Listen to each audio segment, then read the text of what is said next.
Welcome to Plato's Cave. I'm Jordan Myers, and I'm a master's student in philosophy at the University of Houston. You're listening to a reading group episode of the show, which means that in this episode, I discuss the paper Alternate Possibilities and Moral Responsibility by Harry Frankfurt.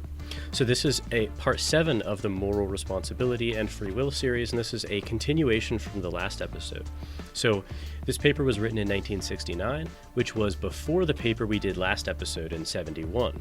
But in this paper, Frankfurt discusses and concludes that the principle of alternate possibilities, or the idea that one could have done otherwise, is not required for moral responsibility, contrary to what many people, including myself, actually thought in the beginning of this series. So it's funny, in this episode, I am rather obstinate about the magnitude or the impact or the power of Frankfurt's point here, and I owe it to Adam, who really stuck with the point and continued to hammer it home. He really kind of changed my mind about the importance of this, and it doesn't even show up very much in this episode specifically, but just over the course of the series, I begin to really absorb what the power of this paper says for alternate possibilities and moral responsibility. So with that introduction, I hope that you enjoy our discussion of Frankfurt's PAP. Okay, so the paper name that we're covering, I guess it's like a Frankfurt Part 2 essentially, is Alternate Possibilities and Moral Responsibility. And this was referenced in the paper that we previously did, and he referenced it in some way to sort of, I can't remember what concern he said was explained by this. Do you remember, Adam? It was like a footnote. Yeah, it was just, the concern of the inability to do otherwise. Yeah. So. And he said, see my earlier paper, because this was 69, and the other one we read was 72. So, yeah. And I guess, Adam, you didn't like this paper. I liked it more upon the second reading. Okay. Yeah, because I kind of read it late at night, and I thought that he wasn't addressing like core concerns, but I thought he actually did in some ways. So I thought there were some interesting things to come out of this. Yeah, I think he addressed some core concerns, but I'm not sure that I agree with him, even though he did address them. I don't know. Yeah. I'm also not 100% sure if I understand what he thinks or not yet. We'll have to see. Sure. So, okay, so we're all on the PDF. I'll just kind of read like a few tabling quotes if I can. So in the first paragraph, he says, he's introducing this principle of alternate possibilities. He says, this principle states that a person is morally responsible for what he has done only if he could have done otherwise. Hence, that's the alternate possibilities part.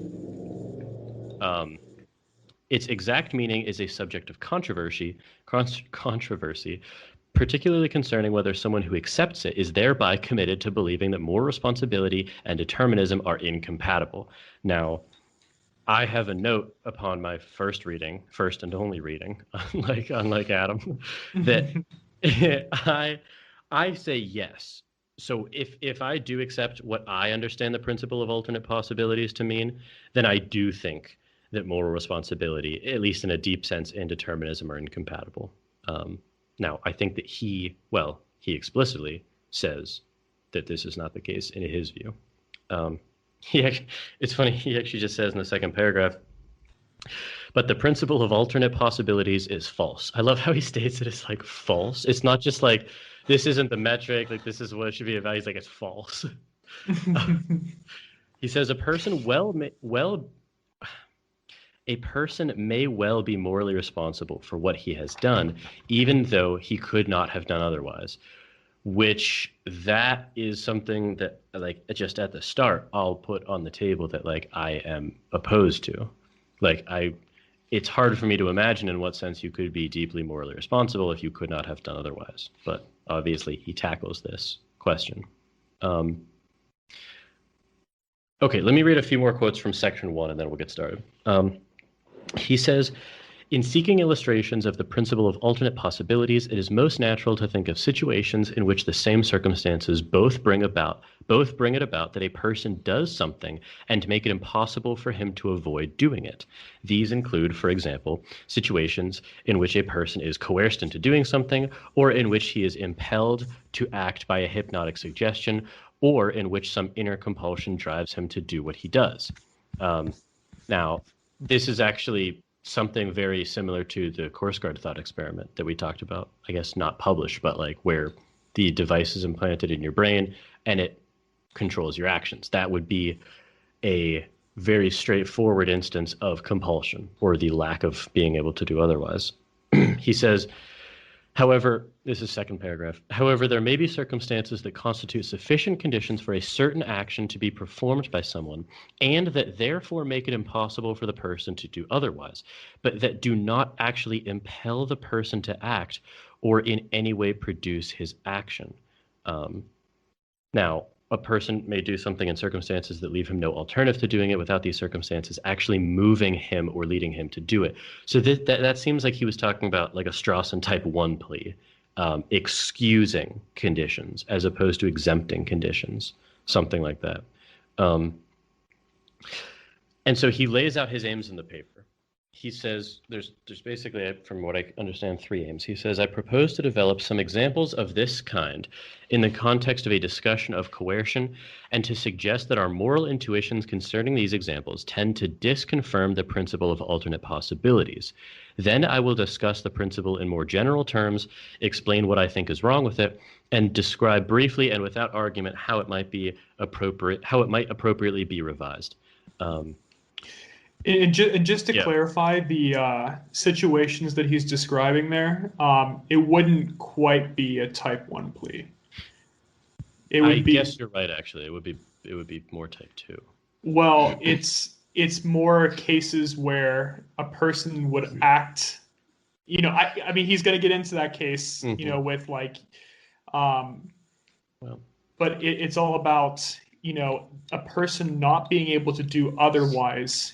Yet the kind of coercive effect isn't the reason that they're doing it.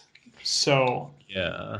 So this was a question that I had. It was kind of a lingering question. Does he kind of equivocate on 2 senses of could have done otherwise? Like, is he collapsing a distinction between type 1 and type 2, please? Or is he only focused on one? Or like, that's what I couldn't really understand about this paper. So lay out for me again type 1 and type 2, please, so I can fully answer this question here. So I'm recalling from the Watson paper. Type 1 pleas, I think Watson says, are excusing conditions or excusing pleas. So it was like, don't blame me for being late. There was an accident on the road and I couldn't have gotten around it. So excuse me from moral responsibility, but exempt it. So type 2 pleas would be exempting cases. So don't blame this person for what he did. He had a brain tumor pressing against his amygdala. He couldn't control his emotional impulses. And so he should be exempted from moral responsibility. Okay. All right, I feel like I've got this down here. So let's kind of go through that again real fast here, because I don't think it's either. Which is weird, because like, what else is there? So I think it's very careful with the language here. So he says, however, there may be circumstances that constitute sufficient conditions for a certain action to be performed by someone, and that therefore make it impossible for that person to do otherwise. There might be some other force there that ensures that the person can't do otherwise, but that force does not actually impel the person to act or in any way produce his action. So he acts for a different reason than that. But it was going to happen regardless. Yes. Does that make sense? What I read that sentence as saying is that determinism is generally true. But what we're interested in is that a person could be determined to do something, but not compelled to do it. It's like he's making a distinction between like determinism being true versus someone being compelled to do something. I don't think he's getting into that quite yet. I think he makes that distinction a little bit later, with determinism, like because he does bring up like causal determinism later on to when he adjusts, like kind of rephrases the could have done otherwise. Yeah. But I think we should hop right into the interesting case that he brings up because with like the Joe. the Mr. Black character. Well, Yeah, that Jones 4? Jones but 4, yeah. Should we actually explain Jones 1 through 3 before we do Jones 4? We can, but that's the interesting one that he builds up to. But yeah, we can explain the other ones first. Yeah. I think we should do it for like the listeners, but for us too. Sure. So wait, I had another kind of like tabling quote that I wanted to read. He says the principle. So basically, the principle of alternate possibilities is saying that like the sense in which someone could have done otherwise is what's relevant for moral responsibility. I'm understanding that right, correct? Yes. Yeah. Okay. Yeah. Okay. So he says the principle of alternate possibilities may in this way derive some credibility from its association with the very plausible proposition that moral responsibility is excluded by coercion. Contrapositive is if you're coerced, you're not morally responsible. He says it is not right, however, that this should be so. So he's disagreeing with his own principle that he put forth. Not his own, but like he put forth this principle and he's disagreeing with it. He says, the fact that a person was coerced to act as he did may entail both that he could not have done otherwise and that he bears no moral responsibility for his action. But his lack of moral responsibility is not entailed by his having been able to do otherwise. Now, just like off my initial reaction to that is like, I disagree because I don't know, like this might be just some brute intuition I have, but like, I mean, I remember when we started this topic is like, I do kind of hinge moral responsibility on like the capacity to do otherwise. Like, I mean, I think the thing is that like, it's hard for us to bring this up without bringing up Jones 4. Okay. So the thing is like, it's not that I think you're ultimately wrong, but I actually do agree that the phrasing does need to change of that statement actually, based on the Jones 4 case. Okay, so I'll explain Jones 1 through 3 then. So Jones decides there's this person Jones, and he decides for reasons of his own to do something. Then someone threatens him with a very harsh penalty, so harsh that any reasonable person would submit to the threat, unless he does precisely that, and Jones does it, so he acquiesces to the threat. Will we hold Jones morally responsible for what he has done? Now, he says that, it's very plausible to say that we shouldn't. He says one possibility is that this is Jones 1. One possibility is that Jones 1 is not a reasonable man. He is rather a man who does what he has decided to do no matter what happens next and no matter what the cost. In that case, the threat actually had no effective force on him, so he was going to do it anyway. The threat is kind of this secondary thing. It doesn't matter. It doesn't change his action. That, he says, is not a counterexample to the principle of alternate possibilities because he was a man for whom the threat had no coercive effect. So that's not exactly, that's kind of the first case. Then he says, another possibility is that Jones 2 was stampeded by the threat. Stampeded, he was coerced basically by the threat. He was overrun by it. And so he says the fact that at an earlier time Jones 2 had decided for his own reasons to act in just the way that may be relevant to an evaluation of his character, he may bear full responsibility for having made that decision, but he can hardly be said to be morally responsible for his action. So this one is the one wherein Jones is actually motivated by the threat, even though he would have performed that action regardless. But because he was motivated by the threat, he's not morally responsible for his action, but he was morally responsible for the decision that he made. I hope I'm explaining that clearly, because that actually makes sense to me. Mm-hmm. And so now he comes to a third possibility. Jones 3, he says, was neither stampeded by the threat nor indifferent to it. The threat impressed him as it would impress any reasonable man, and he would have submitted to it wholeheartedly if he had not already made a decision that coincided with the one demanded of him. In fact, however, he performed the action in question on the basis of the decision he had made before the threat was issued. When he acted, he was not actually motivated by the threat, but solely by the considerations that had originally commended the action to him. How is a little bit of exegesis here? So it says the threat. Okay, let me read that again. It says the threat impressed him as it would impress any reasonable man, and he would have submitted to it wholeheartedly. So he would have been motivated by the threat if he hadn't made a decision that already concluded. Oh, so I get how that's supposed to be different from the first one. So he had reasons to do it, and in the first one, the threat was irrelevant. But in the third one, it was relevant because he would have been persuaded by that. Yeah, how is that different than the second case? I mean, from our perspective, well, the second case was a little bit different than what you said it was, because the second case he was stampeded by the threat. Given that threat, he would have performed that action regardless of what decision he had already made. Oh, so it wouldn't have deterred him, basically. Yeah, so like this overrides the decision he already made in Jones 2. Yes. The threat does. Oh, I'm sorry, you're right. I explained it wrong. I confused Jones. Yeah, you're right. So Jones 2 is like it has no bearing on him, and he goes against the force of the threat, right? Jones 2 was he was stampeded by the threat. So, I'm sorry. So given that threat, he would have performed that action regardless of what decision he had already made. Okay. So the threat upset him so profoundly, moreover, that he completely forgot his own earlier decision and did what was demanded of him entirely. Yeah. Okay. So I almost imagine these as almost different Joneses entirely. It makes it a little bit easier. Like the Jones 2 is the type of person that like just submits to threats immediately. Whereas like the other Jones that we're talking about is one who like, Jones 1 just doesn't give a fuck. Yeah, he's just Jones 1 is just like literally like a sociopath. Yeah, Jones 1 is like kind of like he makes hay or whatever. Like what's that saying? Like he just doesn't care what like the system said. Like he just gunpoint keeps walking. yeah, like basically he's undeterrable.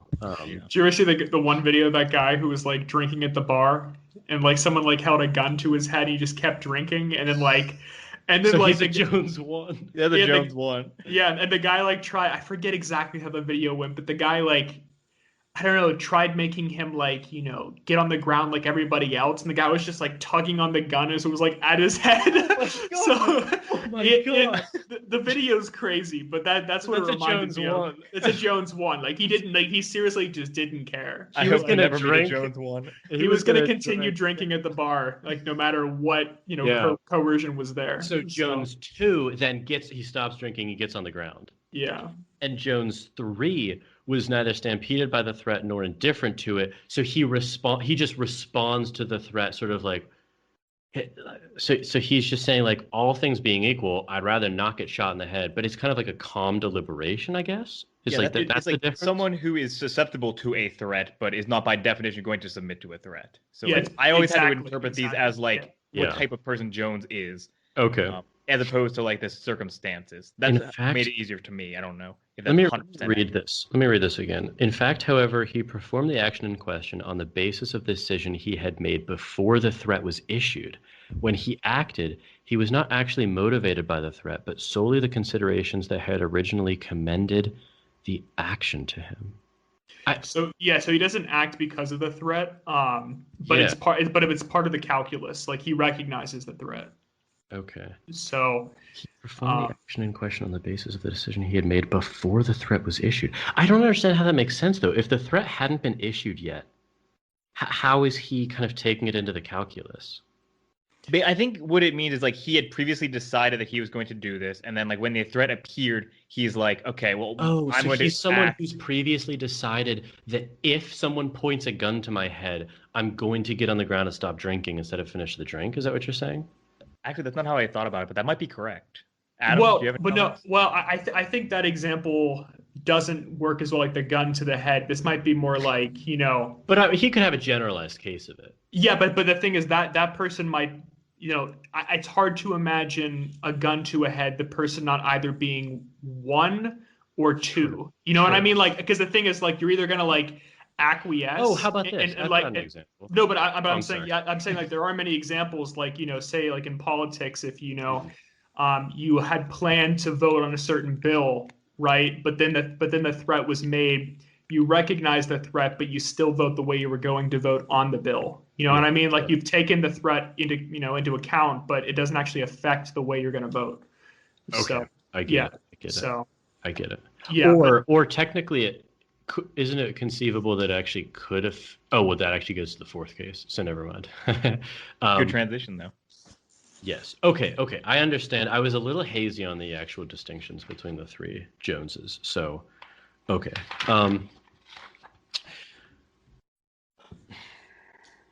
Okay. He says, let me just read this one thing. He says in the case of Jones, the case of Jones 3, I'm sorry, this is top of section 3. Okay, thank you. Sorry. The case of Jones 3 may appear at first glance to combine coercion and moral responsibility, and thus to provide a counterexample to the doctrine that coercion excuses. It is not really so certain that it does so, however, because it is unclear whether the example constitutes a genuine instance of coercion. You know what? I didn't know exactly what he meant by that, but now actually with our examples, I do.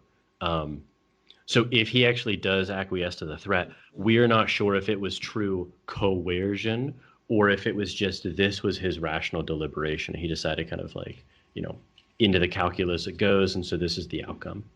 In the same way that you might just kind of work around like any like opportunity cost even, or kind of like startup cost. Like I understand that it will cost X to be able to do this, so I'm okay with it. Like I wouldn't prefer to do that.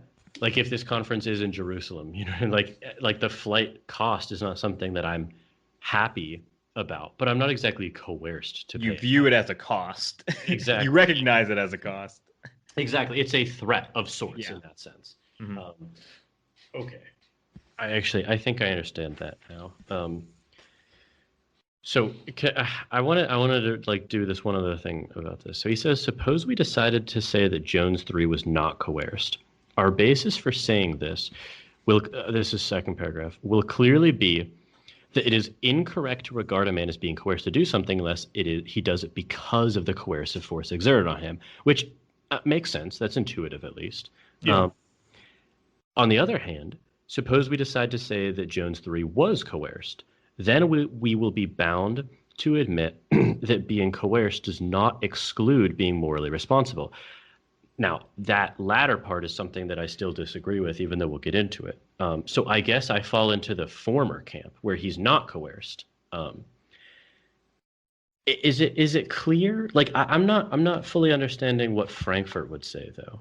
Like which does he think it is? I think he definitely falls on the side of the first case, right? Like based on like how he finishes the paper, like it's. True. He's definitely more of a first case where he's saying like, okay, that person is not coerced if they're acting, with respect to the threat, but not because of the threat. Mm-hmm. You know what I mean? So yeah. I guess I get the distinction. It's a little slippery in my mind, but I still get it. I get it, but it's like all I'm doing is just kind of wondering like, what does it actually mean to like. Do you get what I'm kind of going at? Like, what does it mean to actually be kind of moved by the threat, but not coerced by it? Like, if the threat, so in both cases, if the threat weren't there, you would do something different. But it's like, in one case, it's like you're overcome with kind of like, it's like a reflexive fear of it. And the other one, you just take it into your considerations, which is like, I get that there's an important distinction there. But it doesn't seem to be a distinction about like what kind of freedom or deservingness of like, you know what I mean? I don't know. Yeah, I know like your more fundamental issues with it, but I think the distinction made is like completely fair though to say that like, okay, if this person was going to, act the same with or without the threat, then totally different. Yeah, so I think the distinction makes sense there. So Like I actually do. I'm starting to see how this paper connects with his later one a bit, with the alignment of sort of the orders of the desire. especially how it finishes, but we'll get to that. Yeah. Like the final paragraph, like literally is connected right with So Okay. So he says, whichever we decide to say, then we will recognize that the doctrine, this is the next paragraph, that the doctrine that coercion excludes moral responsibility is not a particularized version of the principle of ultimate possibilities. I wasn't sure what I thought about that. So he says, so we'll recognize that if we say that coercion excludes moral responsibility, which I'm prone to agree with, that's not an instance of the principle of ultimate possibilities. Does that seem to be directly if coercion excludes moral responsibility, wouldn't it exclude it precisely because you couldn't do otherwise? I didn't understand why he had that sentence. Like, it doesn't seem to me that whichever we say, then that's true. Let me read this again here. Yeah. Read this the follow-up sentence. That might help clarify. Situations in which a person situations in which a person who does something cannot do otherwise because he is subject to coercive power are either not instances of coercion at all, or they are situations in which the person may still be morally responsible for what he does if it is not because of the coercion that he caused it. I wrote next to that sentence, how did he show this? I wasn't sure that what he laid out actually did show that. Well, I think we should move into Jones 4 now, right? Like, because the thing is, like, he's kind of beating around the bush, but I think like that's the most interesting part of this. So, okay. I had more notes, but maybe we can come back to them then. So, Adam, why don't you? Yeah. Yeah, well, let's touch on those notes before we get to Jones 4, but let's move past this paragraph and maybe circle back if we want to. You know what I mean? Because sure, I kind of do want to though, because I don't understand. Insofar as I might disagree with him, I think it kind of has to do with this. Like, I just don't know that he has showed this yet, but I don't know. Okay, well so if we circle back, we circle back. Adam, I'll let you go through Jones 4 then. Okay, sure. Let me get to that. Because I'm not gonna lie to you guys of the audience. I miscalibrated the amount of time that I should have devoted to reading this, so I was a little bumping up against my deadline, being 8:30. So yeah. I did read it, but I'm not sure that I understand it as well as I usually do. All right, so let me actually read Jones 4 so we can kind of just go through it again, and then I'll give my interpretation of it here. Let's do that. Sure. Okay, so I'll start at kind of the bottom of page 834, but he said, I do not propose to consider in what sense the concept of could have done otherwise figures in the principle of alternate possibilities, nor will I attempt to measure the force of the objection I have just described. For I believe that whatever force this objection may be thought to have can be deflected by altering the example in the following way. Okay, so here's Jones 4. Can I say something real quick first? Yeah, go for it. I had a note next to that very sentence you started where I said, I think this is the crucial issue. Because he says, I don't propose to consider in what sense the concept could have done otherwise figures in the principle of alternate possibilities. I don't know. Like, to me, that might be the crucial part of this thesis, what role it does play. Because someone like Dan Dennett and I would really disagree about what the sense of could have done otherwise means. Like Dennett would say,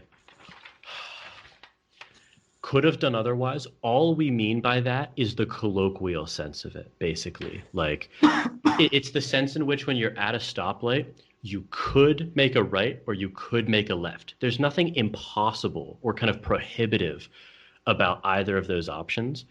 Whereas I want to maintain that, like, no, like you could, like, if you make a right and we rewind the universe exactly the state it was in and nothing randomness wise changes, no, you couldn't have done otherwise, actually. So that, like, I don't know, like, maybe I know we want to get to the Black 4 case, but Yeah, I'm sorry, Jones 4. Well, no, but like I think like when like listening to like the Jones 4 case here, what you have to do is you have to go into it like this. Let me think of the best way to put this. All right, prime me for it. Yeah, I gotta prime you for this here. Okay, so I don't want you to set aside, or actually you probably should set aside kind of going into this here, like any ideas of like causal determinism in causa sui. Okay. Okay. So we've moved from the deep sense of moral responsibility into now we're debating shallow senses. For now, yeah. Okay. Yeah. So let's actually like I'll read the story here, or this case. Yeah. Okay. So suppose someone black, right, the name's Black. So I should have paused the race bears on the moral responsibility. Yeah, I should have paused. You missed that hyphen there. Yeah. Suppose someone black, let us say, wants Jones 4 to perform a certain action. Black is prepared to go to considerable lengths to get his way, but he prefers to avoid showing his hand unnecessarily.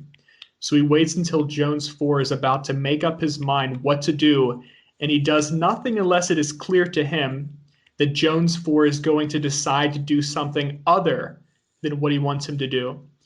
If it does become clear that Jones 4 is going to decide to do something else, Black takes effective steps to ensure that Jones 4 decides to do, and what he does do, what he wants him to do. Whatever Jones 4's initial preferences and inclinations, then Black will have his way. Yeah. So let's make sure we're all on the same page with that part right there. Yep. Yep. So I get it. Yeah. Yeah. So Jones can't do otherwise in this scenario. Because if he happens to already be doing the thing that Black wants, good, Black doesn't interfere. If he's about to do the thing Black doesn't want him to do, Black will interfere. So either way, Jones is going to do the thing that Black wants. Now, I'll just say actually for like listeners and for you guys, this paper was actually the latter paper had a little bit to do with it, but this paper is really the one that launched the Frankfurt case subliterature. There are like variations upon variations of these, trying to show different things. But I just thought that would be of interest to some people. So continue. Yeah, definitely. I kind of get why now, because I think I find this one pretty interesting. So what steps will Black take if he believes he must take steps in order to ensure that Jones 4 decides and acts as he wishes? So he kind of just goes on for a little bit talking about like, potential ways that Black could influence Jones, and we can kind of create any way we want to. Like we can say that it could be like the Paraboom scenario in which, someone literally, Black has the ability to, change the neurophysiology of Jones such that Jones acts in the way that Black desires, right? So it could be very much a physical change to the very essence of Jones. What do you think about, I have heard people argue this before.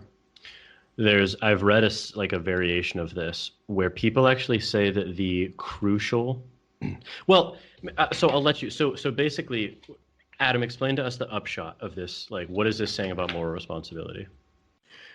So like, this isn't saying anything about moral responsibility yet. This is this is talking about could have done otherwise. Yeah, true. So let me actually get to the relevant part there.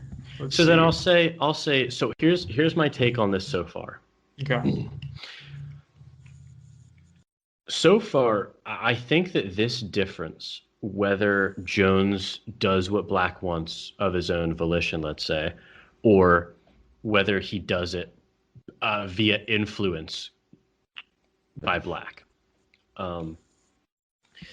I think that distinction, so it's hard for me to say this because you asked me to move from the deep end to the shallow end of moral responsibility, but like I find that says, because remember, when I view shallow responsibility, I'm viewing it in terms of almost like evaluations of persons. Right? I think the problem is that I think this paper could actually really be like beneficial to like, your argumentation here, because I think actually that like in this case, Frankfurt actually demolishes the argument of the could have done otherwise, and I'll tell you why. Because the thing is, so I'll just kind of jump to the chase here.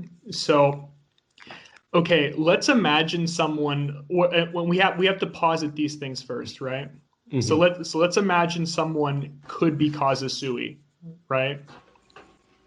Because the thing is, causa sui, people not being causa sui, is already if you buy determinism, if you acknowledge that fact, then in any sort of deep sense, then we're obviously not moral, responsible morally entirely, mm-hmm. right?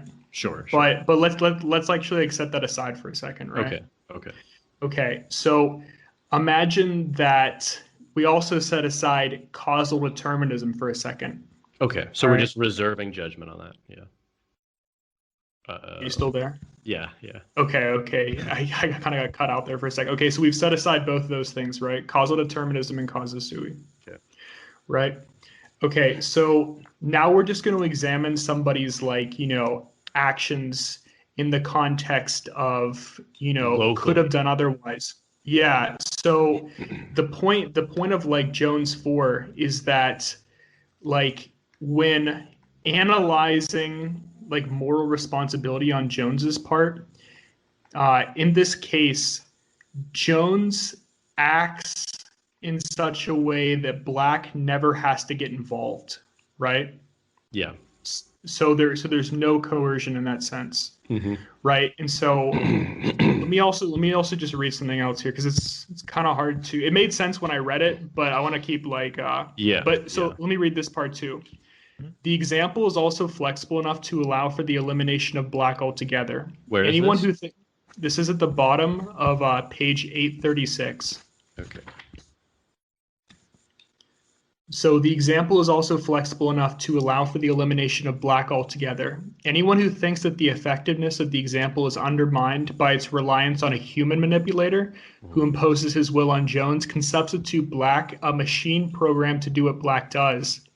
If this is still not good enough, forget both Black and the machine and suppose their role is played by natural forces involving no will or design at all. Okay. So I want us to actually do that. I want us to actually replace Black with just natural forces plus randomness. Is that not bringing determinism back into it? Isn't that just what determinism is? Random forces plus randomness? Sure. Okay. Sure. But I think hang on, I'm sorry, I'm sorry, natural causes versus randomness. Yeah, but so the idea here is that when examining Jones 4, he's going to do what he wants to do, he's going to do what he wants to do if it aligns with what he's supposed to do as defined by whatever is controlling his actions, whether it be Black or a machine or natural forces, right? But if he's going to go against what he's supposed to do, then things will intervene. Yes. But it's if we set aside, the coercion in this sense, he would still be, there's still a sense of moral responsibility for him doing what he does, even if there's no coercion acting upon him. In which case is there still more responsibility? In the case where he does it by himself, or the case in which he's influenced? The case in which he does it by himself there. See, I agree with that, but I don't know that I see it I don't know if I agree for the same reasons as Frankfurt does. See, honestly, this one's really hard because this made complete sense to me, but skipping from paragraph to paragraph has made it now a little less comprehensible. Let me. If Giffin, if you have anything to say right now, or Jordan, I'm gonna kind of look through and see if there were, if you find some meaningful quotes. If you want to just read it, that's okay. I'm okay. Good with that. Yeah. Okay. Yeah. Let's do that then. Let's try to make sure we're on the same page here. Yeah. Okay, so All right, so I'm going to start here, okay? Where's here? This is going to be on 836, Okay. second paragraph there. Okay.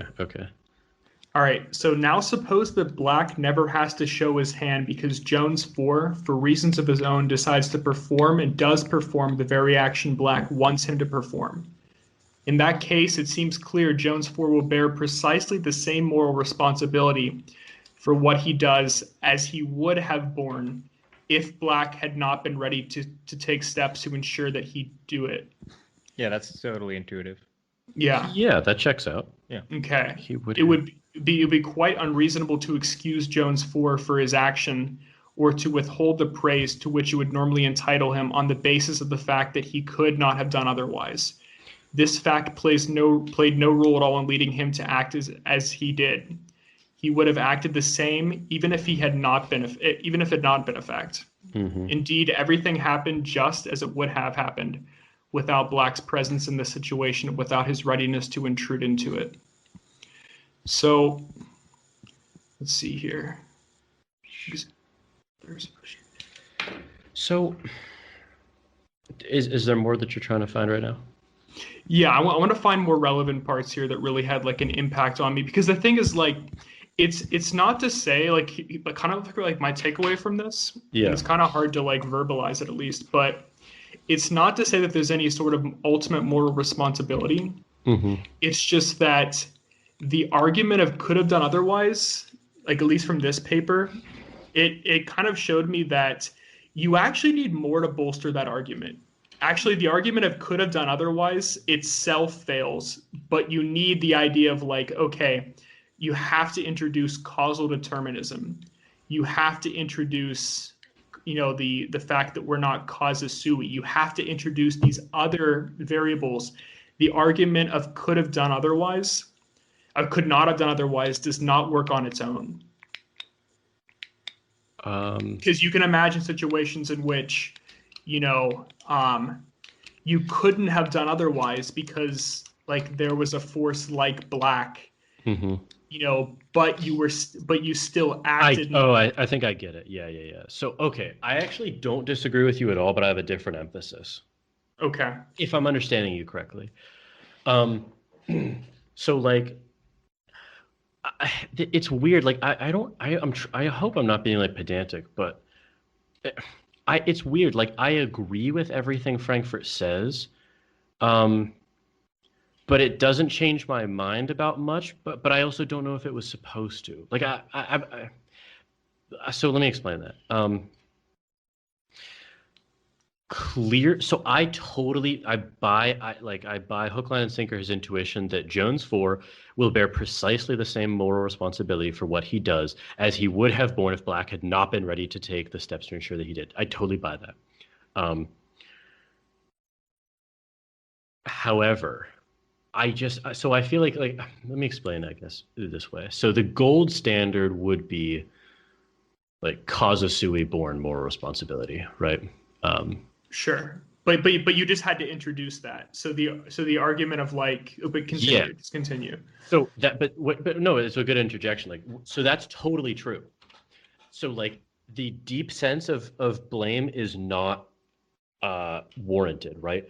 So now we've moved into like we kind of table that to dismiss it because it's just not possible. Now we're into the realm of moral responsibility qua reactive attitudes, right? So this is like now this is where I think the concerns about moral responsibility are adjudicated in light of interpersonal relationships and or consequentialism, right?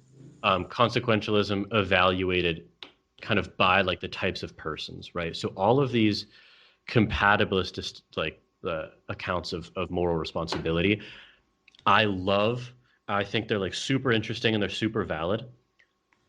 And what I don't know if I disagree with Frankfurt about or not is I think that they're super useful and super valid and super interesting for the shallow end, right? I can't grok whether Frankfurt thinks that they are relevant for everything though, like the deep and the shallow sense. I mean, I think he does believe that this applies in a deep sense. But the point is though that like I do agree with Frankfurt is that like if you're talking about like moral responsibility, I don't think that the argument of could have done otherwise is a good argument on its own. Like I like actually the way that I mean he actually disagrees with this later on, but I like the rephrasing of let me find that there's a certain the revised principle of alternate possibilities will entail on this assumption concerning the meaning of could have done otherwise that a person is not morally responsible for what he has done if it was causally determined that he do it. But he doesn't believe, however, that this revision of the principle is acceptable, and he goes into that. But I do agree that, you know, the could have done otherwise on its own doesn't actually like hold a lot of weight.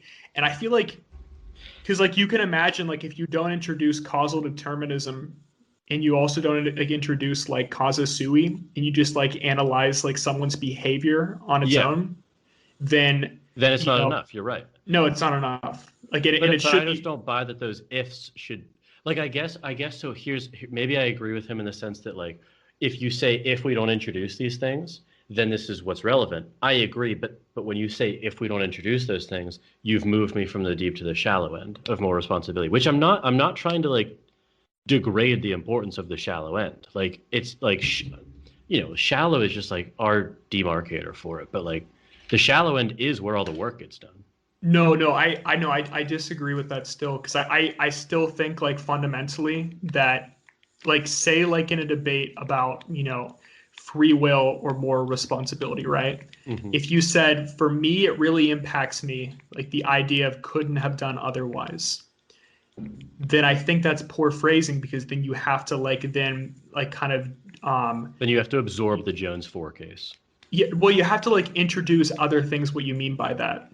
But because the thing is like he's brought up an example of which someone who has like different foundations of like of what they like if someone doesn't accept causal determinism, right, and they don't accept the issue of like causa sui. So they're a libertarian, in other words. Sure, and they say like, okay, we have an example right here of someone that couldn't have done otherwise. Right? Because otherwise Black would have intervened. Yeah, we could still judge them for their actions because these are actions they wanted to do anyway. Yeah.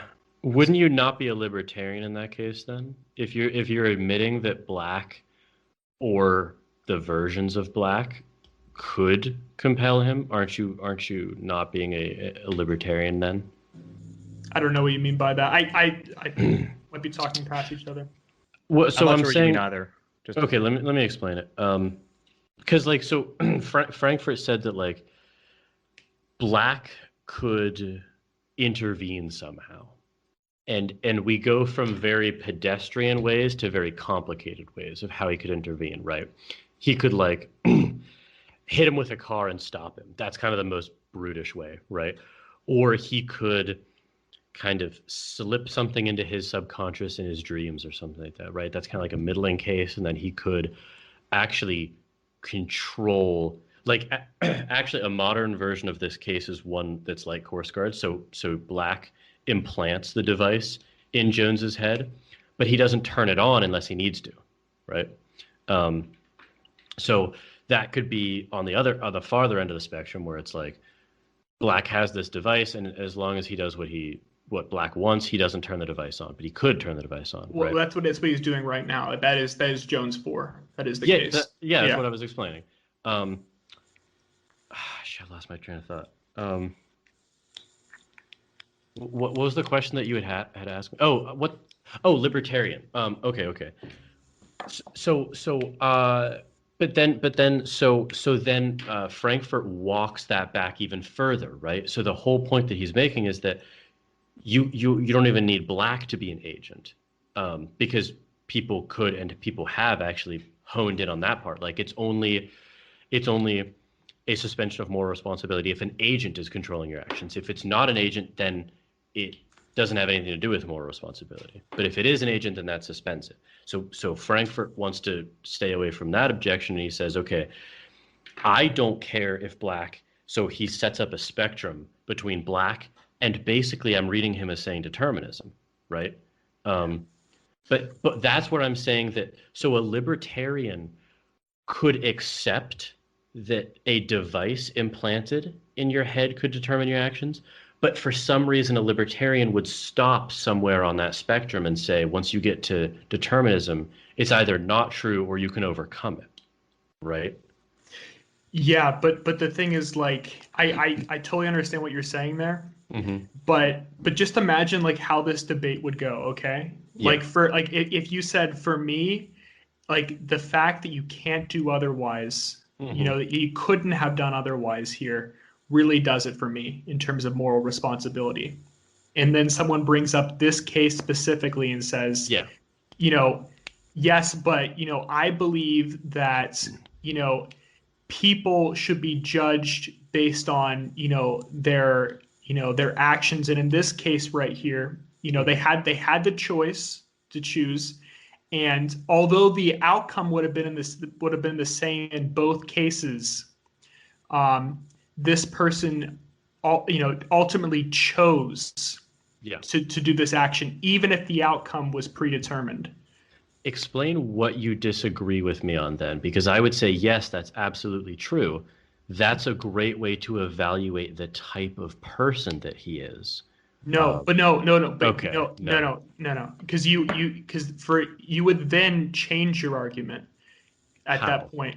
You would then introduce the fact that, you know, a person is not ultimately responsible for who they are, for their environment, and you would start going into that. You would no longer like stick on that line because someone just brought up an exception to that high level argument. You know, or maybe like, you know, switch it could be a low level argument, but someone just brought an exception to that, which has now pushed you back. Doesn't make you wrong, but it makes you now have to like point to deeper issues with the idea of moral responsibility. But I don't see that as an exception if you grant that you're operating in the shallow sense of moral responsibility. Like, it's only an exception if you think that there aren't two ends of the pool, right? Like, isn't it only an exception if you only think there's one sense of moral responsibility? Like, I don't know what you mean by that. Sorry.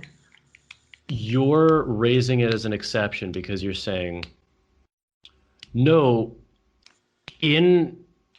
when I introduced the Jones 4 case, it's making you being me retreat to the deeper level. And you're saying that constitutes a contradiction, and I'm not sure it does. Okay. I get what you're saying now. No. Yeah. I think the issue is like you haven't fully addressed, you know, someone that has like said that there is. So if I were to say like there was ultimate moral responsibility. Oh, okay. And wait, if I am making that claim that there is ultimate moral responsibility, you say no, and then you say for me, the fact that you can't do otherwise. And you bring up this as a case. Yes, I bring up this as a case. You have to retreat to other arguments. No, I get it. I totally get it at this point. So yeah, I would say that okay, I get it. Actually, that clicked for me there. The sense of could have done otherwise, then I think is being equivocated on slightly. I think no. I think like the causal determination actually that's why you've kind of kept to change like the phrasing of it. But I'm not sure that you do, because like you're right. Could have done otherwise is it's a broad term. Like it's fuzzy, right? If by could have done otherwise, I mean vitiating in the deep sense. What if I just say that like because could have done otherwise is a more generalized and sloppy version of saying whatever happens, it happens because of determinism plus randomness, right? No, but you might not want to change your language having not been exposed to, you know, like this case in particular right here, because this case now causes you to actually like say actually what I mean specifically is causal determinism. Okay, you know what I mean? Like rather than like, you know, more of a general could not have done otherwise. That's fair enough. Maybe that's so. That's why I wasn't really seeing this as like I was in a weird position when reading this, because it's like I agree, but it doesn't actually change kind of like my view.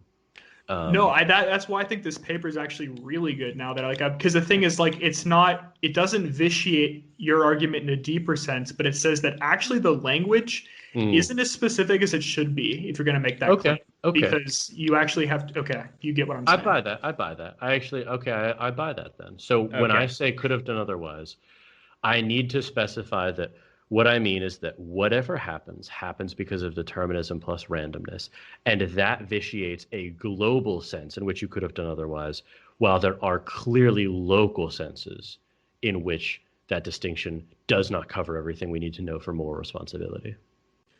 Yeah, I would say that sounds fair. Okay. What's up, Giffin?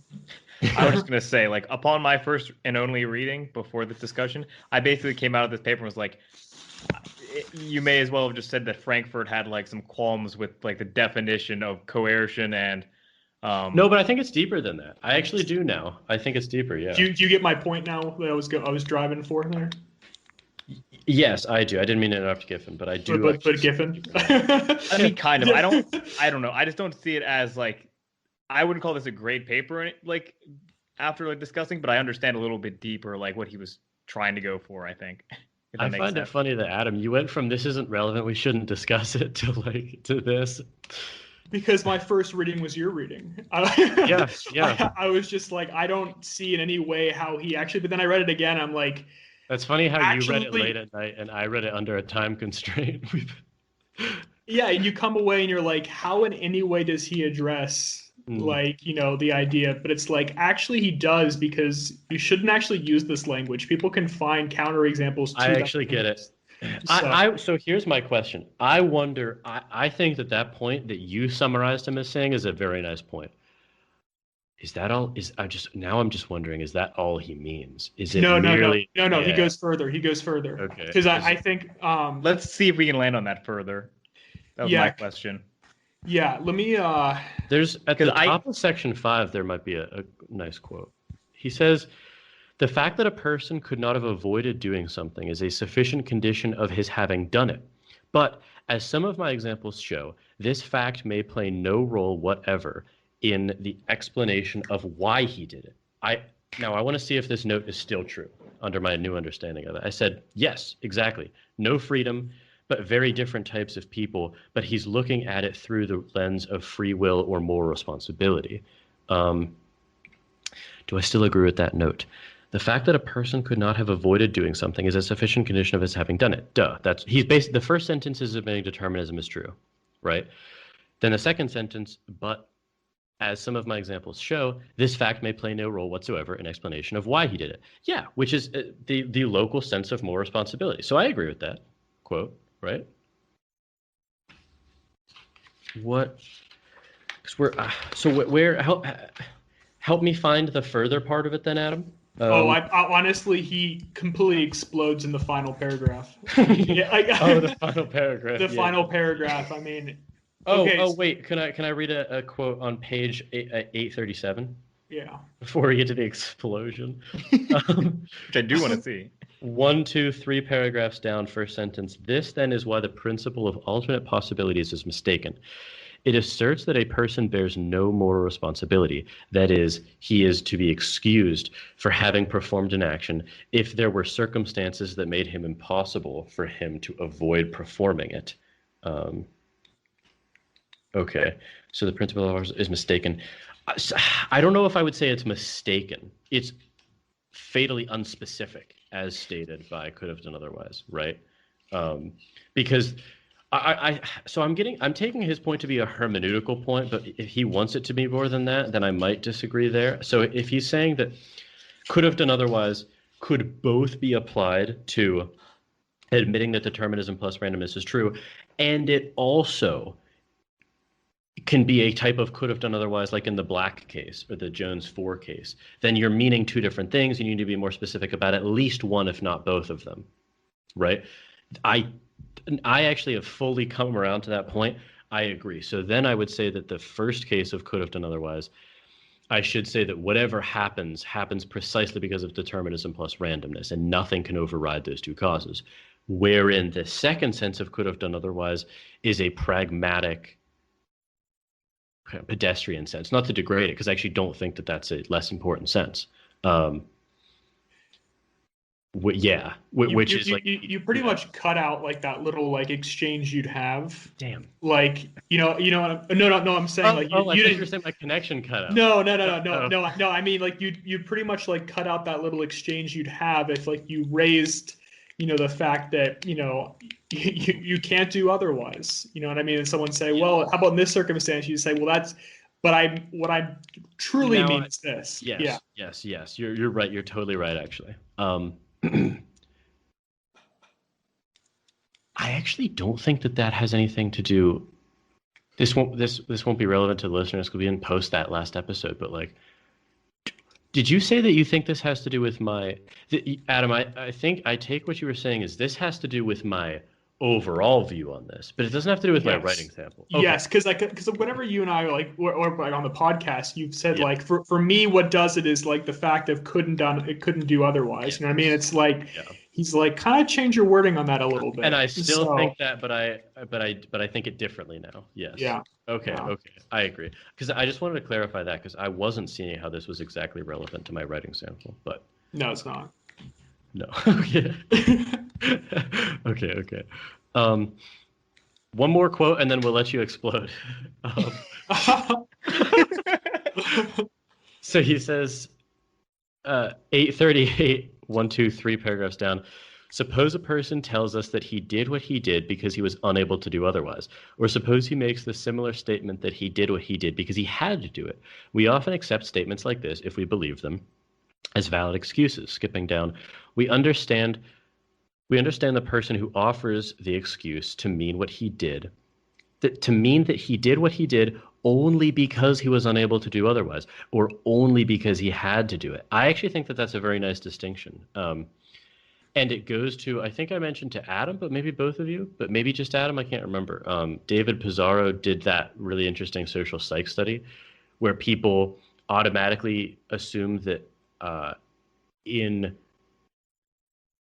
unethical cases, like if I walk into a bar and punch someone, people automatically assume that your second order desire didn't endorse your first order desire to punch the guy. But when I give money to someone on the street, a homeless person, they assume that my second order desire did align with my first order desire. So I felt empathy and I wanted to feel empathy and I had the second order volition to have that empathy be effective. So they attribute more responsibility in the alignment case, and they're reluctant to attribute it in the misalignment case. So I take it that he's hinting, this is kind of a prelude to that distinction, right? Where he says, we understand the person who offers this excuse to mean that he did only what he did only because he was unable to do otherwise. So he's almost hinting at this, like he didn't have the second order desire to do it, but the implications of the situation were such that his first order desire, he kind of had to do it or something like that, right? Adam, you're frozen. Yeah. Oh, okay. The tension is just building too much. Am I still frozen? No, you're good. All right. I mean, I heard what you were saying. And I agreed with all that. Yeah. Okay. I just I want to see if I read that right. All right. So Adam, I'll let you do his last paragraph then. All right, the last paragraph, he kind of he probably should have expanded more on this, but all right, so the following may all be true. There were circumstances that made it impossible for a person to avoid doing something. These circumstances actually played a role in bringing it about that he did it, so that it is correct to say that he did it because he could not have done otherwise. The person really wanted to do what he did. He did it because he really wanted to do. So that it is not correct to say that he did what he did only because he could not have done otherwise. Yeah. Under these conditions, the person may well be morally responsible for what he has done. On the other hand, he will not be morally responsible for what he has done if he did it only because he could not have done otherwise, even if what he did was something he really wanted to do. So I think we got to break that down. I agree. Like heavily. Like that was. I agree. That's quite a sentence paragraph. Yeah. Okay, so here's what I take that to be meaning. I actually see this paragraph as very clearly introducing what he talks about in his later paper that we covered. Yeah. I very clearly see that flowing from this paragraph. I feel like I can see the kind of inklings of that second paper in this part specifically. So let's take it part by part. He says the following may all be true. Okay. There were circumstances that made it impossible for a person to avoid doing something. That is saying, for my sanity, determinism plus randomness is true, right? Okay. He says these circumstances actually played a role in bringing it about that he did it. So it is correct to say that he did it because he could not have done otherwise. He's saying that that's basically just reaffirming that determinism is causally true, right? Like we understand causality correctly, right? So then he says that he just shifts gears entirely in the second part. The person really wanted to do what he did. So he had a second order volition for his first order desire. Not the language for that's not in this paper, but he did it because it was what he really wanted to do. So that it is not correct to say that he did what he did only because he could not have done otherwise. So he's saying it's deeper than could not have done otherwise. He had a second order volition that endorsed it. And he sees that as a deeper issue for more responsibility than could have done otherwise. And he says, under these conditions, the person may well be morally responsible for what he has done. Because on Frankfurt's view, what matters is the second order volition and its alignment with the first order desire. I'm assuming, right? I see the seeds planted in this paragraph. He says, on the other hand, he will not be morally responsible for what he has done if he did it only because he could not have done otherwise. Even if what he did was something he really wanted to do. Is that a contradiction? What the hell? On the other hand, wait, let me read that again. On the other hand, he will not be morally responsible for what he has done if he did it only because only because he could not have done it. The only plays a big role in that sentence. He should have italicized the only. Only because he could not have done otherwise, even if what he did was something he really wanted to do. On the other hand, he would not be responsible. I feel like that's the biggest only in the entire paper. Wait, hold on. If he only did something because he couldn't have done otherwise, what does it mean to say that he did it? He was something he really wanted to do. Isn't that's contradictory, isn't it? Well, they may be a like first order desire. Oh, but not a second order volition. I see. I really think that this is like introducing second order desires and volitions, honestly, and that's the compatibilism he's kind of driving at here. Do you get what I'm saying though about the? I'm not actually quibbling with that point, but the way he phrased it sounds weird. So he says, this is the last sentence, he will not be morally responsible for what he has done if he did it only because he could not have done otherwise. So that makes it sound like it's not something he wanted to do, right? If you do something only because you couldn't have done otherwise. Yeah. And then he adds, even if it was something he really wanted to do. So it's like you both want and don't want to do it. Maybe that's just he's drawing out the second order, but I don't know. Let's see. Let me read this. Doesn't that just sound like a weird contradiction? Yeah, let me read this part again here. He exploded too much in this last. Because it's I actually don't disagree with him, but I just don't understand that sentence. I'm just trying to parse that sentence.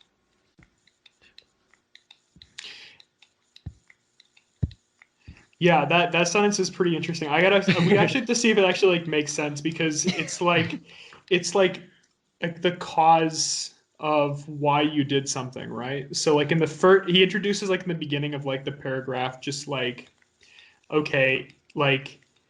doing something because you really want to do it, even if you couldn't do otherwise. In the beginning of the paragraph? Oh, that's sorry, that's more of the middle. Are you saying the person really wanted to do? Because in the beginning, he's admitting that determinism plus randomness is true, and that it's causal, right? All right. Let me actually look in the paragraph here. So,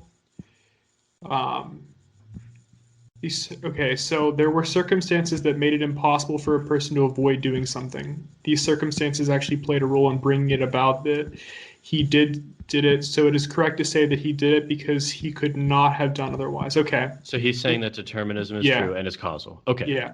Then the middle part. The middle part. The person really wanted to do what he did. He did it because it was what he really wanted to do. So that it is not correct to say that he did what he did only because he could not have done otherwise. I totally agree, but he's just talking on the two different planes, right? He's talking globally and locally. Like he's saying oh, I think I got it. He's saying as when you ask, oh, I think I got it. I think I got it. When I ask Adam, why did you go to the mall today? The answer I'm not looking for is because my neurons fired in such a way that was causally determined by the radiation of the sun plus the genetic. Like, I'm just looking for what you wanted to buy at the store. Like, so he's saying it's like a level of explanation almost, right? So he's asking like, the person really wanted to do what he did. He did it because that's the role that because is playing. So like, why did you go to the store? You did it because it was what you wanted to do, right? It's understanding why people live their life in the way that they live it, right? Yeah. No, I think we're on the same page here. Yeah. Because if I ask you, like, Adam, why, like, oh, you went to Dick's Sporting Goods, like, why'd you go there? And you're like, you give me this, like, like deterministic thesis about, like, we've done studies on your brain or whatever. It's just like no, but I was actually just curious, like, what did you want to buy? You know what I mean? So he's saying is that how he's using that here? I'll be frank, I'm not sure. How else is he using it though? He did. The person really, because this is weird. Because like honestly, the middle part of this sentence had nothing to do with the rest of the paper. I mean, I can clearly see how it relates to the freedom of the will and the concept of a person paper, but it comes out of nowhere for this paper. Like he didn't talk really about like. Well, I mean, I guess he did with like what Black wanted to do, but I don't know. Like Adam, is that like, am I stretching the interpretation of that too far? Like I thought that that's kind of what he meant.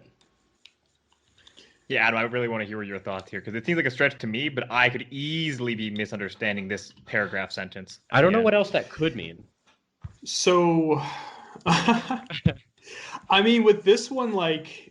Let me actually try to like kind of collect my thoughts here because I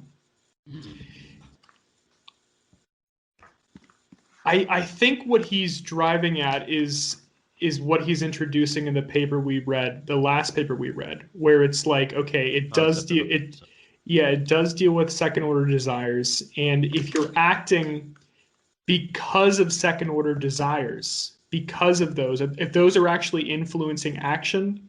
Volitions, yeah, second order volitions. Yeah, second order volitions. Yeah. So then at that point, you could say that,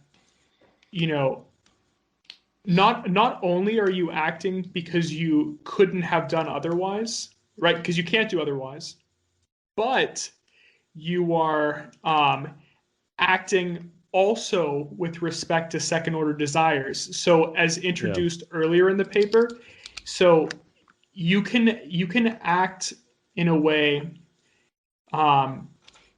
that the conclusion is the same, but the action also aligns with second order desires. He's saying both levels of analysis can be true at the same time. Yeah. So let me see if I can actually like try to like. Was my example not good? Like I thought that was exactly what he's saying. I think like.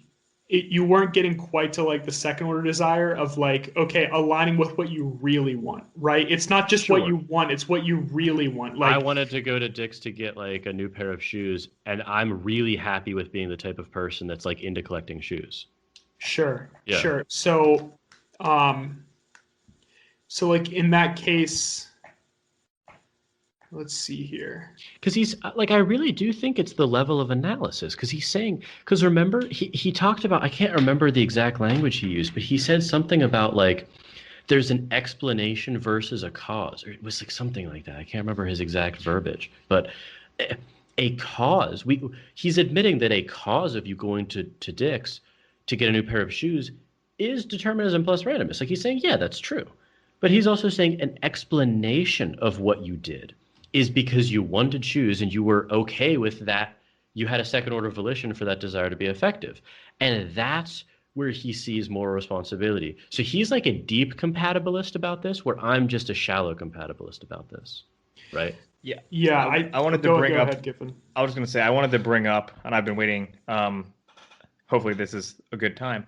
The sentence before the last paragraph says, or I guess the previous two, with like him stating what the principle of alternative possibilities should be replaced by, which is basically just a rephrasing of what we mean by alternative possibilities. Then it also says this principle does not appear to conflict with the view that moral responsibility is compatible with determinism. So, Jordan, you mentioned it again in the last paragraph that, unless I misunderstood you, you were saying that Frankfurt was saying that, determinism is true. He's admitting that it is, yeah. That sentence. This principle does not appear to conflict with the view that moral responsibility is compatible with determinism. Yeah, compatible means they're both true. So like determinism is true and moral responsibility is true. Okay. Yeah. I feel like I really get what he's saying right now, but it's like hard for me to like rephrase it in a sense. What? I'm disappointed that my phrasing wasn't enough for you. No, I feel like I definitely am starting to align more with Frankfurt in general, although I'm not. I still need to think a lot more about this because it's like. Yeah. So let me just kind of try to like think out loud here. So he's saying like, okay, if let's set aside for a second because I don't think his ultimate moral responsibility addresses causes sui. So let's set that aside, right? You don't choose who you are, right? He just doesn't even reference it, yeah. Yeah. So we'll set that aside for now. But in terms of like desires though, if there's gonna be a predetermined outcome either way, right, to behavior, but sometimes that behavior is something you endorse and sometimes it's something you don't endorse, as per last episode. Yes. So behavior that is done on the basis or is done for reasons of like second order endorsement plus just simple kind of like causal determinism, you kind of have like two things going on there in the sense that you would have done this even if it weren't the predetermined outcome. This is something like intrinsic to you that you endorse. So even if wait, say that again. Sorry, you would have done this even if it wasn't the predetermined outcome. If it's something intrinsic to you that you endorse, like so. I understand the latter part, not the former. Yeah, isn't the former part denying that determinism is true then? No, not at all. Either I've rephrase it. Yeah, either I must have. Yeah, that's must have said something real weird then. Yeah. So okay, so. Let's imagine like, it's, I don't know, you're doing some sort of moral action, right? Like volunteering for the poor or whatever. Yeah, volunteering for the poor. Sure.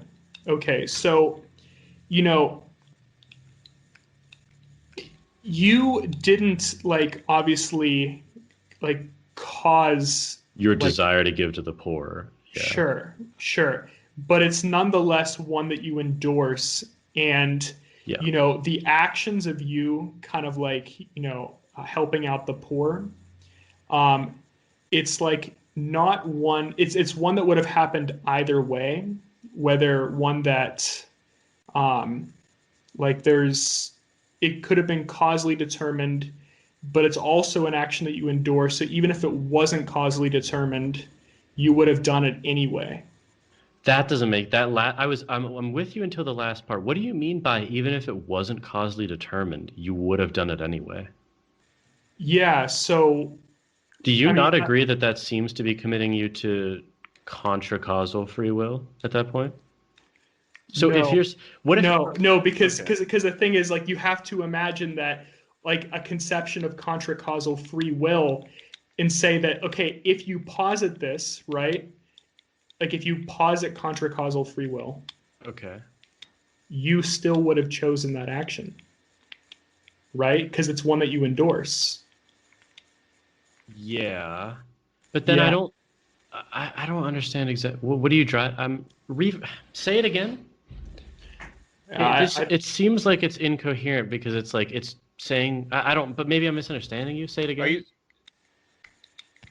I want to hear another question first before I explain it again. Maybe to like try to. So Giffin, go ahead. Are you saying that even people who actually do believe that like there is such a thing as contra-causal free will would accept that a second order desire would be an endorsement. Is that like what you're getting at? No, I don't think. No, not quite with that. No. Adam, I was on board with you until you said that even if it wasn't so okay, let me try to rephrase you, maybe that might help. Okay. So you're saying that so you have this desire to volunteer for the poor, right?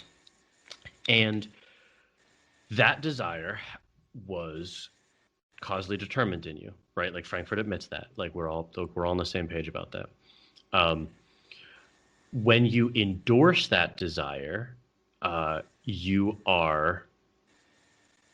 This is where I kind of lose you a little bit, but like when but you haven't set aside causa sui. You haven't decided. You haven't set aside like the fact of like, you don't choose who you are, but you you're just acting accept on the determinism. That is setting aside causa sui. You can't accept determinism, but then table causa sui. No, I'm mixing up the phrasing here. It's you're setting aside the objection of causa sui. You're setting that objection, right? Because we're setting aside the fact that you don't choose who you are. Like you just don't. Of course, yeah. Sure. So, but quick clarifying question: do you include your second order volitions in who you are? Because I do. Yeah. Okay. Yeah. So, so it's like, okay, you sometimes act in ways that don't align with second order desires, right? Or second order volitions. True. Yeah. Okay. And the unwilling addict. So in that case right there, if you had complete control over your first order desires, you wouldn't do that thing. Yes. Right? Okay. But that makes more sense. You phrased that as if you weren't determined to do it. Which is weird because it's like but the point is like the more I talk, the more like refined because because obviously like I just came into contact with these ideas. If that second order desire was one that was actionable, then you wouldn't do it, is what you're saying. Yeah. So in that case, that's why Frankfurt's saying you don't have moral responsibility in those cases because you don't in fact endorse those things. Yeah. The unwilling addict you're not morally responsible because you're addicted. Yeah. Sure. But in the cases of second order volitions, even if you had control over your own wills, you would, your first order desires, you would still endorse those. Even if you had control over your first order desires, you would still endorse them. Yeah, if it corresponds with a second order volition. Isn't that just saying the same thing, though? Isn't that like a tautology? That's saying if you could choose your second order volition, you would choose your second order volition. Yeah, Adam, you said if you could choose your first order desires, but are you suggesting that it's possible to choose your first order desires, but not your second order desires? Like, is that the case you're trying to clarify? That seems weird. No, I feel like we've totally gotten bogged down here. I think there's actually like genius in this paper, but the thing is like, I'm just not understanding what you're saying. No, I fully understand, but it's hard to be cross-examined when I haven't fully thought through this. But but I think there is a huge distinction. I honestly don't understand what about it wasn't brought out by my original explanation of it though. I thought that. Yeah. I don't know. Here, discuss something amongst yourselves, and let me try to write something down here so that I can actually have a well thought out sentence here. Okay. Now, I have a question, Jordan. Okay. So, again, forgive me if it's just a little bit late, but when we were talking about the last paragraph, the explosion. You said, did you say that from this paper you take it that Frankfurt holds a deep sense of moral responsibility? I think that he's a deep compatibilist. Yeah. Can you explain what you mean by that? Yeah, it's a good question. Because that, that seemed to be slightly different than what I would have gathered from the previous sentence, which I explained, even though we both agree with it. Yeah. So what? Well, so he's so like the first the previous sentence you read doesn't tell you if he's a shallow or deep compatibilist, right? Well, actually, no. It does. It does in the sense that like he doesn't qualify that. So he says this principle does not appear to conflict with the view that moral responsibility is compatible with determinism. So that's moral. So if you sign on the dotted line that moral responsibility, in every sense that we could want that to be true, is compatible with determinism, then you're a deep compatibilist. I don't sign off on that statement. I say moral responsibility in every sense we could want it to be true is incompatible with determinism because I think it vitiates a global sense of could have done otherwise. But I am a shallow compatibilist because I think that there are moral responsibility asterisks cases that are compatible with determinism qua Strawson's reactive attitudes constituting interpersonal life. Absolutely. Right. I completely agree with your view. But to me, whenever he said in the last sentence, this principle does not appear to conflict with the view that moral responsibility is compatible with determinism. Yeah. He seems to be establishing himself as a deep compatibilist then. Okay. Yes. That's what I'm taking away from this, where he's saying moral responsibility in any sense that you could ask for it is compatible with determinism. So he's saying that causa sui is like, for whatever reason, he doesn't find that relevant. Okay. I just wanted to establish that link to that sentence because we had originally skipped it, and I was wondering how from just the last paragraph you had gotten to that. Yes. So that's all I wanted to clarify. Okay. So I think we're totally on the same page. That makes sense. Yeah. So then maybe it's honestly worth, at risk of being pedantic for the listeners, let me reread the last paragraph to you and see what I think. So he says, the following may all be true. So he's saying that every sentence here can all be true without conflict at the same time. Right. There were circumstances that made it possible for a person Made it impossible. Thank you. I was about to say he's a libertarian.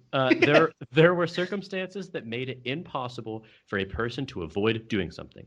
That sentence translated is just saying determinism plus randomness is true. The causes that caused you to do something were going to be there no matter if you wanted them or not. Okay. These circumstances actually played a role in bringing it about that he did it. So it is correct to say that he did it because he could not have done otherwise. All he's saying there is that determinism plus randomness is true and it's causal. So when we do things, it is because causal of determinism plus randomness. Then he switches gears super heavily. He says, the person really wanted to do what he did. That sentence means he had a second order volition to do what he did. He had a desire and he wanted that desire to be effective. He really wanted to do it. Mm-hmm. The next sentence, he did it because it was what he really wanted to do. So that it is not correct to say that he did what he did only because he could not have done otherwise. So there he's saying, it's not true that he couldn't have done otherwise because this has to do with the volition specifically, I think. Right. Let me read that again. He did it because it is what he really wanted to do. So it's incorrect to say that he only did what he did because he could not have done otherwise. So there he's saying, oh, I got it. It's the incorrect, or it's not correct. That's the problem. He's not saying that determinism is true, but it's not correct. It's not enough. Instead of correct, he should say enough. He should say enough instead of correct. But it's not enough to say that he did what he did only because he could not have done otherwise, because that's not the right level of explanation, right? So if you say, like Giffin, you did something and you really wanted to do it. Sure. And I ask you why, and you say, because I couldn't have done otherwise. Determinism plus randomness is true. Don't you understand? That's not the right level of analysis. I'm looking for agentic personal reasons from you. I wanted to do X because of Y. And Y is a desire I have, and I endorse that desire. So when he says, so that it is not correct to say that he did what he did only because he could not have done otherwise, he's not saying, this is where I was getting hung up with what Adam was saying. Yeah. Frankfurt's not saying that he could have overcome determinism. All he's saying is that's not enough. That's not enough. That's not the whole picture. Right? So he continues, under these conditions, the person may well be morally responsible for what he has done. That's true because Frankfurt views moral responsibility as contingent upon someone endorsing what they want to do. He thinks it has to do with the second order volition. Because he's a deep compatibilist. He thinks that moral responsibility, in all the senses that we could want that, is compatible with determinism. So therefore, it's not enough to say that you couldn't have done otherwise. Because for him, moral responsibility has to do with your second order volition. I agree, but in the shallow sense. That's the only difference. And I hate being pedantic about that, but I think it is a deep difference, actually. No, it is a huge difference. That's why I just wanted to clarify, because we're kind of having to like read in and like even tweak his phrasing for it to like match on to like what we know from the other paper of his we read. Yeah. And like tying it kind of into I don't know how the fuck you understand this paper, but let alone this paragraph, if you haven't read his later paper, which that's is what impossible. I was saying. Yeah. So whenever I brought up like the previous things, I was like, Jordan, how do you know this without that knowledge? That's what I was trying to say. Yeah. Because I was like struggling to see like how like exactly it was clear from this. So I totally agree. Like if you want to understand Frankfurt, you got to read both. When we get to the last, in the reverse order almost. In fact, you do. When we get to the last sentence, that's where I get lost, because he says, on the other hand, he will not be morally responsible for what he has done if he did it only because he could not have done otherwise. But that's like, I don't understand that. When you say you did something only because you could not have done otherwise, that implies that you didn't want to do it, but you couldn't have done otherwise. Like, am I crazy here? He says, on the other hand, he will not be morally responsible for what he has done if he did it only because he could not have done otherwise. Okay, Giffin, you do something and you do it only because you couldn't have done otherwise. Yes. You were compelled to do it. Basically, we can even rephrase it saying like, I did not have the second order volitions. That seemed to be accurate. Exactly. Like he's saying you are not morally responsible for the action. You will not be morally responsible. Oh, wait a minute. So that does make sense. Yeah. Wait, that does make sense. Yeah. Yeah. I think the qualm we had earlier with actually with like the last part. Even. Of course, that makes sense. You won't be morally responsible if you were compelled, if you were an unwilling addict. And the last part is the part even if what he did was something he really wanted to do. So that makes me translated into even if he had a first order desire. No, really does not mean a second order desire. No, really does. Like, why would he say if he really wanted to do? He should have just said even if he wanted to do it, but he didn't really want to do it. Yeah, exactly. That's the thing. It's like really almost sounds like he's invoking a second order thing, which we can't know unless we read the second paper. What is physically after? But even in his own verbiage, what is a second order volition if it's not really wanted? Is it really wanted? This is why I was like so quiet, because like at this point I was like, it was like impossible to like read this and like understand even like the fourth to last word, this critical really, without having read the other paper. I was scouring back through the document. I'm like, I don't know if he like even like. Why would he hinge his literally this final sentence of the? I'm making grammatical changes to his last paragraph. I have two changes. He shouldn't say correct. He should say enough, and he shouldn't say really. He just shouldn't have anything there. It should be wanted. Adam, we've done deep exegesis on this last paragraph. I actually think Adam, do you want to go first, or should we go first? Let me hear it, because I kind of made a little flow chart that I feel sort of comfortable with, enough to return. I may have verbalized the exact same flow chart, so let me walk you through it. Okay. Adam's about to contradict hard. Here's what I adjudicated. I walked myself through this like twice when you were off the thing. Okay. So I'm going to take it sentence by sentence. The following may all be true. These are all true statements that do not contradict each other, is what he's saying. Firstly, there were circumstances that made it impossible for a person to avoid doing something, i.e. determinism plus randomness is true.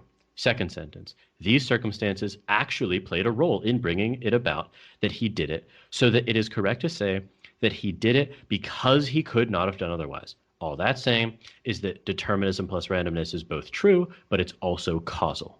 It actually affects the way things are, right? Okay, next sentence. The person really wanted to do what he did. Translation, he had a second order volition to do what he did. He really wanted to have that desire be effective. Next sentence. He did it because it was what he really wanted to do, so that it is not correct to say that he did what he did only because he could not have done otherwise. Now, what I change the word correct to enough, and that sentence makes total sense. It's not enough to say that he did what he did only because he could not have done otherwise, because that is the general level of analysis that doesn't tell you anything that you would be asking when you ask, why did you do something? You need to understand the person's first order desires, second order desires, and second order volitions, maybe even their third order will, right?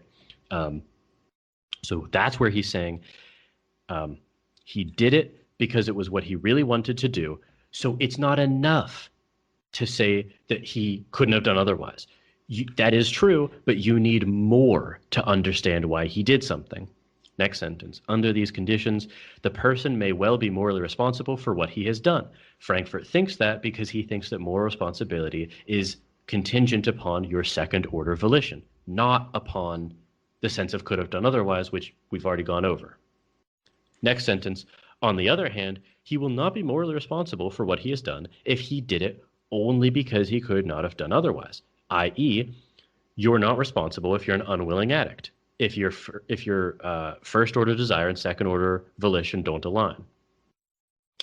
The last sentence, even if what he did was something he really wanted to do. All I would ask is that he take out the really in that sentence, even if what he did was something he wanted to do, because the really implied to me that it was a second order volition, whereas I think he's referring to a first order desire. If my translation of him is true, then I'm okay with all of that, but all I do is just shift it into the shallow sense where he's keeping it in the deep sense. But otherwise, I agree with it entirely. Did any of that, do you disagree with any of that exegesis? A little bit. I think it gets much deeper for me. Like, okay. Yeah, because it's like, okay. So let me examine. You walk me through like linearly and what you agree with and what you don't, so I understand. And me too. Yeah, no, of course. So I generally agree with what you put forward there. So, okay, let's examine like the actions don't align with second order volitions, because that's the easier case. Yes, the unwilling addict, right? Sure. Okay. So in this case here, it's like, okay, if higher order desires were made to be actionable, those actions wouldn't take place. If, because, let's see, because like the only cause there is the could not have done otherwise, right? It doesn't align with, what someone truly wants. Like the deeper, higher order desires of who a person is. Can I make an example out of it to help understand it? Yeah. Okay, so let's say that someone has a first order desire to eat cake, right? Yeah. So they have a first order desire to eat cake, but their second order desire is to not have that be effective. They don't want to eat cake. However, they're an unwilling addict. They're addicted to sugar and they eat the cake, right? Yeah. Finish the analogy in what you were saying then, but keep it in the examples language if you could. You just cut off there for 10 seconds. So, can you finish what you were saying using my example? Yeah, sure. Okay. So now let's talk about like the moral responsibility sense, right? Using your example there. Yeah. So okay, so there'd be moral responsibility because actions are endorsed by higher level actionable order desires. If they aligned, right? But in this case, so if he actually did want to eat the cake, then he would be morally responsible. But because he doesn't and he's an unwilling addict, he's not responsible? Is that what you're saying? Yes, because okay. Let's see. It's hard to put it in this example. Let me think about this again here. I mean, it's trivial, but like I think it helps. Yeah. So if he says, am I understanding you right? Like, so he has this desire to eat cake, right? He has a first order desire to eat cake, and there's two possible second order desires he could have. he could have the desire not to eat cake, in which case he's not morally responsible because he does end up eating the cake. If he had, I don't like this example because this is not the way I was thinking about it. Like this is like this doesn't like it's not a bad example by any stretch, but it's almost like flipping it because it's a second order desire not to do something, which is kind of throwing me off. You know what I mean? oh well, like- all I was going to say is if he has the second order desire to eat the cake, then he is morally responsible because they align, and he does eat the cake. Yeah, but I'm talking about one that like. So you're saying that the first order desire is a no instead of a yes to do something, so he doesn't want to do? See what I write here. Given smirks at me. I totally understand. I promise. Yeah, I mean this It is is incredibly difficult. I was Yeah. quiet a lot of this because like it was difficult. I understand. Yeah. I mean, like, it's really struggle to like. I mean, like, human beings can only hold like what 5 to 7 things in their mind. I'm trying to like think of like multiple orders of like desires. I know. I'm I'm like, sorry, I won't interrupt. Just redo your example for me then. Or Okay. You had it in a generality. Yeah, Redo. let me try to like actually try to. Okay, so morally responsible because actions are endorsed by higher order desires. And the outcome would be the same even if the actions could not have been done otherwise. So it's like, I literally hate when someone's trying to call me. That's It's so like annoying. I put driving my me- phone on silent. It drives drives me- me nuts. It drives me nuts. So the thing is like in this case right here, we've already agreed that there are actions Mhm. which aren't endorsed by second order desires, right? But those actions only occur because you couldn't have done otherwise. Yes, so the unwilling addict cannot do otherwise but take the drug, right? Yes. Okay. Yes. But it's like there are cases in which Oh, you could not have done otherwise, but you're still morally responsible, i.e. Black 4, or Jones 4. Is that what you're saying? honestly I've gotten lost myself here. Honestly, it's like every time I get close, it's like fleeting, and I thought like, I got it. I thought I feel got like- what you were saying. You might have, but I feel like I feel like I lost it. You know what I mean? Like it was Yeah, like yeah. it was like the Okay, fabric okay. between my fingers and just like slipped Dude, through. It's Can we like- repeat it exactly? Maybe we Literally- can catch it. I swear to God, welcome to reading philosophy, but it's like, dude, when you're doing that alone and it slips away, that's like, you consider the darkest things. Like, No, You are honestly, just distraught with your dude, first order desires. when you're alone and it's frustrating when it slips away with people, but when you're alone and it slips away, dude, that's when I just turn into the void. Like You feel the darkness. yes, like, okay, I gaze into the void and the void gazes back at me in those circumstances. Okay, here's what I think you were saying. Yeah, no, I think I switched halfway through because like with the moral responsibility one, it's like an action you do endorse though.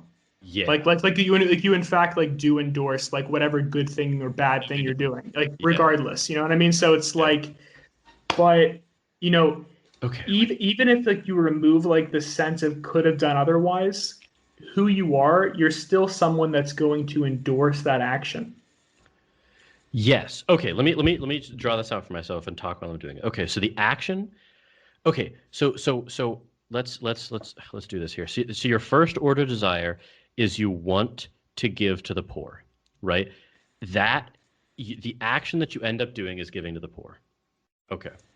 Now you have a second order desire to want to give to the poor. Now, you have more responsibility in this case because you endorse your first order desire, which translates directly into an action, obviously. Now, guide me through the next part of what you're saying. Even in a case where you couldn't have done otherwise. So let's say Black is over off in the corner, and he's going to make sure that you give to the poor. Yeah. Even if you don't want to. He has the stick nearby just in case. I actually don't know. I don't, because so here's we're in a position of this is positive moral responsibility, right? Like this is positive reactive attitudes. If you don't want to give to the poor, but then Black makes you, I kind of don't think you're morally responsible. It's like, are you saying that you still are? Um, let's see. You're not because it's not something you endorse at that point. Yes. Okay. So Okay. so the thing is like, But you were going to no matter what. but the thing is like if you endorse that behavior but black made you do it anyway, Yes. like then you are morally responsible. What if black is only in charge of your second order desires, right? So like he actually like because then it actually like does that corrupt like Frankfurt sense? Like so black has a device implanted in your brain, right? And it can control like really all second order desires are thoughts. Like that's all of this is, right? You have thoughts about like what you want to desire. Or just feelings or Sure, or sure. just Well, let's yeah. hope it's had a higher level of cognition than just feelings. I think Like, feeling is appropriate for first order, but second order should probably be a little bit deeper. I think it Yeah, kind of like has in wanting to general. want. Yeah. yeah, Yeah. right? Okay. So what if black influences your second order desires? So you do in fact want to give to the poor. You want that to be effective. But if you didn't, I guess it's the same problem, but it just pushes it back a level, right? It's just the same It problem. does. And so like the thing is like I think that's why I kind of wanted to set aside like the problem of causa sui because we don't choose who we are and what desires we Neither choose. does black. So it's like all the way back for either. Yeah. Yeah, but like once you like begin to examine a person and then begin to just look at like the level of actions and second order desires, it makes a lot of sense to me where it's like Yeah. you don't choose who you are, but sometimes you act with respect to second order desires and sometimes you Sometimes you don't. don't. So Yeah. it actually makes sense at that level to me that Yeah. like It really that does to me too. Yeah. I just think that like you're always I really apologize. Like I really hate if I'm being like too repetitive here. All I'm saying is that like it is always available to you to step back and ask, could this person have done otherwise in my new modified sense of like, could this person have overcome determinism plus randomness so that if they didn't want to do it, they actually could not have done it? And it's like, no. So no, but the thing is like sometimes like their second order desires do in fact I know I'm not align. denying that. Yeah, so but it all comes back to like the only objection you'd have at that point would be you don't choose who you are. Yeah, I think you're like, are you reading more into my objection than is there? Like I totally agree. Like that's available to you when it aligns and when it doesn't. So like you're never deeply morally responsible. But like this is so, and I don't mean to discount. Like when I call it the shallow end of moral responsibility, I'm not degrading it. You find it deeply interesting. Like that We is know where this. all the work has to be done. Yeah, but I don't know if that's for some reason Adam's reacting to me as if I'm like not saying that. I don't know. I think like the thing is We're like on the same page 100% of the way once I make my clarifying remarks. that is true. I think like the issue is like um I don't know. I honestly feel like with the Frankfurt like papers, Yeah. we've really like pushed back like objections to moral responsibility from my perspective back to the objection of not being causa sui. Like it's kind of pushed back to that. Isn't that just the other are you not being causa sui is just saying that determinism plus randomness is true. That's all it is. You didn't make not quite, right? Yeah, Like no, it's exactly saying that. no. I like causa sui, like the idea is that like You didn't you make yourself, yeah. yeah, sure. So like so the thing is like but setting that aside that like you didn't make yourself, but now in this context of not making yourself, Yeah. like The shallow sense. Right? Yeah, is that you're just making the same remark that I've made by different like lexicon, right? all right, well I don't know. I think you want us to be disagreeing more than we are. No, He doesn't want to disagree, but he wants to disagree. Do you get what I'm saying? Like, Adam, those remarks that you just made are all I was saying with my initial remarks. You didn't make yourself. Now we move into all of the messy work. Like, yeah, like that. Yeah, spot on. Like, so we don't have deep moral responsibility because we didn't make ourselves. Which is just to say that determinism plus randomness is true. Now let's get into all of the messy, important, interpersonal, and legal and consequential shallow parts of it. Like, I guess I just have all I'm doing is just saying, like, libertarian ideas of free will is bunk, but compatibilists seem to just kind of like deny that libertarian ideas are conceivable. Like, I'm saying they're false, but we can understand what they mean. So now let's move into the compatibilist notions. So, like, that's why I call myself like a compatibilist asterisk, like, because I just think they come down to, like, this is interpersonal work and like consequentialist legal work that we're doing here. Yeah, I think, I mean, I feel like I know where you're coming from, but we still might see it differently at this point. Okay. I'm not sure how we do. Do we need to do a follow-up episode on this? No, I don't think we should. Like, I don't think we need to. Look, right? Yeah, probably not. That would be kind of a rather pedantic episode. Yeah. What I honestly don't know how we are seeing it differently, though. Can you explain how you think we're seeing it differently? Yeah, I mean, like, are you? I think there's like actually like a distinction. I don't know. You're just gonna say you agree once again, but like your language implies that you don't, like that you don't agree. Like it's like you say that, like, okay, you know, we acknowledge with like the objection of causa sui. We say, okay, well, you know, there's determinism plus randomness, and we're not ultimately responsible for, you know, any sort of our, you know, any behavior necessarily. Who we are, yeah. Sure. And, you know, at that stage, then you begin to examine, you know, just more responsibility with respect to like interpersonal relationship, but I think, like, I don't know, with and like consequences, yeah. But I almost just wonder, like, whether this just kind of like broadens my view of it, to like, where it's like, okay, you don't choose who you are, but you have the possibility of acting as who you are, something like that.